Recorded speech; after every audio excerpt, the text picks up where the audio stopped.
আসসালামু আলাইকুম। আজকের ভিডিওতে আলোচনা করব তারেক জিয়া এবং সজীব ওয়াজেদ জয় এদেরকে নিয়ে। এদের দুইজনের লাইফস্টাইল, বাড়ি গাড়ি কেমন, চলুন শুরু করা যাক। প্রথমে আমরা তারেক জিয়া সম্পর্কে বিস্তারিত তথ্য জেনে আসি। তারেক রহমান হলেন বাংলাদেশের প্রাক্তন প্রধানমন্ত্রী খালেদা জিয়া ও রাষ্ট্রপতি জিয়াউর রহমানের বড় ছেলে। তারেক রহমান জন্মগ্রহণ করেন 1967 সালের 20 নভেম্বর। সে অনুপাতে তার বর্তমান বয়স 56 বছর। তার মাতার নাম খালেদা জিয়া, যিনি বাংলাদেশের 3বার নির্বাচিত প্রধানমন্ত্রী, এবং তার পিতার নাম জিয়াউর রহমান, যিনি ছিলেন একজন বাংলাদেশি স্বাধীনতা যুদ্ধের অন্যতম সংগঠক ও সাবেক রাষ্ট্রপতি। তারেক রহমান ঢাকার রেসিডেন্সিয়াল মডেল কলেজ হতে মাধ্যমিক পরীক্ষায় উত্তীর্ণ হন এবং 1984 সালে তিনি ঢাকা বিশ্ববিদ্যালয়ে প্রথমে আইনি বিভাগে পরে লোক প্রশাসন বিভাগে ভর্তি হয়েছে। পরবর্তী তিনি বস্ত্র শিল্প, নৌ যোগাযোগ ব্যবসাকে পেশা হিসেবে বেছে নেন। বর্তমানে তারেক রহমান লন্ডনে একটি বিশ্ববিদ্যালয়ে আইন শাস্ত্র বিষয়ে পড়েছেন। তিনি একজন বাংলাদেশের রাজনীতিবিদ, বর্তমানে বাংলাদেশ জাতীয়তাবাদী দলের ভারপ্রাপ্ত চেয়ারম্যান। তারেক রহমানের স্ত্রীর নাম হচ্ছেন জুবাইদা রহমান। পেশায় তিনি একজন ডাক্তার এবং তাদের মেয়ের নাম জাইমা রহমান। তারেক জিয়ার নামের অজানা বিষয় হলো তার পিতা জিয়াউর রহমানের নাম থেকে তার নামের শেষে জিয়া রাখা হয়। এবার সজীব ওয়াজেদ জয়ের সম্পর্কে বিস্তারিত জানা যাক। সজীব ওয়াজেদ জয় হলেন বাংলাদেশের প্রধানমন্ত্রী শেখ হাসিনার পুত্র এবং বাংলাদেশের জাতীয় জনক শেখ মুজিবুর রহমানের নাতি। তার পিতার নাম মৃত এম.এ. ওয়াজেদ মিয়া, একজন বিশিষ্ট পরমাণু বিজ্ঞানী। সজীব ওয়াজেদ জয় জন্মগ্রহণ করেন 1971 সালে 27 জুলাই।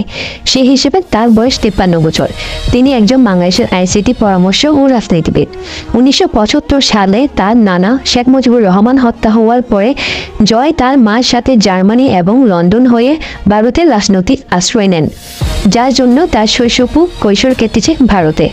সজীব ওয়াজেদ জয় প্রাথমিক এবং মাধ্যমিক শিক্ষা গ্রহণ করেন ঢাকার সেন্ট জোসেফ হায়ার সেকেন্ডারি স্কুলে।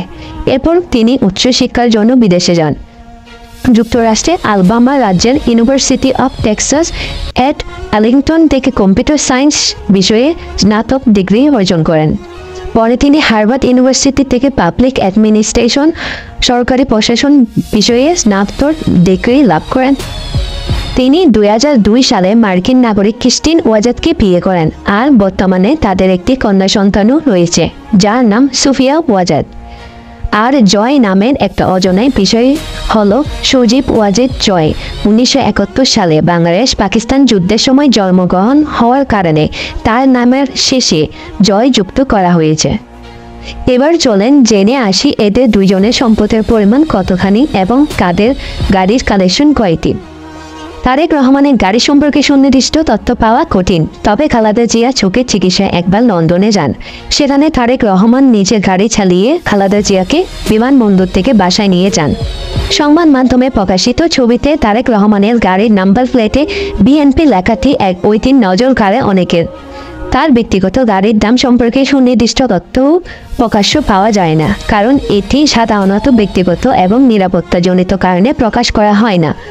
তবে যদি তিনি বিলাসবহুল গাড়ি ব্যবহার করে থাকেন, যেমন টয়োটা ল্যান্ড ক্রুজার বা লেক্সাসের মতো মডেল, সেক্ষেত্রে এই ধরনের গাড়ির দাম সাধারণত বাংলাদেশের 2 থেকে 3 কোটি টাকার মধ্যে হতে পারে, নির্ভর করে গাড়ির মডেল, কাস্টমাইজেশন এবং স্লোকের উপর।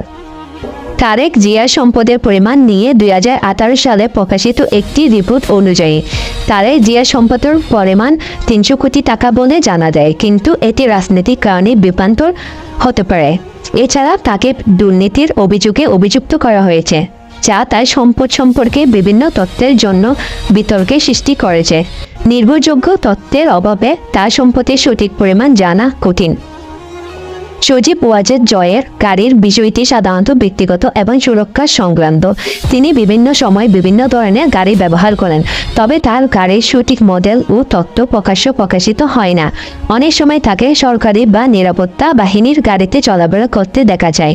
তবে তার একটি গাড়ির ব্যাপারে জানা গেছে, তিনি BMW কোম্পানির BMW 7 সিরিজের বিলাসবহুল গাড়িটি ব্যবহার করে। এই গাড়িটি বলিউডের বড় বড় তারকা সহ ভারতের প্রধানমন্ত্রী নরেন্দ্র মোদী এই গাড়িটি ব্যবহার করে। এই গাড়িটির সর্বোচ্চ গতি হচ্ছে ঘন্টায় 260 কিলোমিটার। বর্তমান এই গাড়িটির মূল্য হচ্ছে 2 কোটি 50 লক্ষ টাকা। তার সম্পদের পরিমাণ নিয়ে বিভিন্ন সূত্রে কিছু তথ্য পাওয়া যায়। গুগলের তথ্য অনুযায়ী তার মোট সম্পদের পরিমাণ প্রায় 2000 কোটি টাকা। এই সম্পদ মূলত প্রযুক্তি, ব্যবসা এবং বিভিন্ন বিনিয়োগের মাধ্যমে এসেছে। তিনি বাংলাদেশে ডিজিটাল বাংলাদেশের রূপকার হিসেবে পরিচিত এবং তার তত্ত্বাবধানে দেশের তথ্য প্রযুক্তি খাতে উল্লেখযোগ্য উন্নতি সাধিত হয়েছে। আজকের ভিডিওটি এখানে শেষ করলাম। আপনাদের কাছে কে বেশি জনপ্রিয় কমেন্ট করে জানাবেন। আমাদের চ্যানেলের সাথে থাকবেন, আমাদের চ্যানেলটি সাবস্ক্রাইব করে যাবেন যদি ভিডিওটি ভালো লেগে থাকে।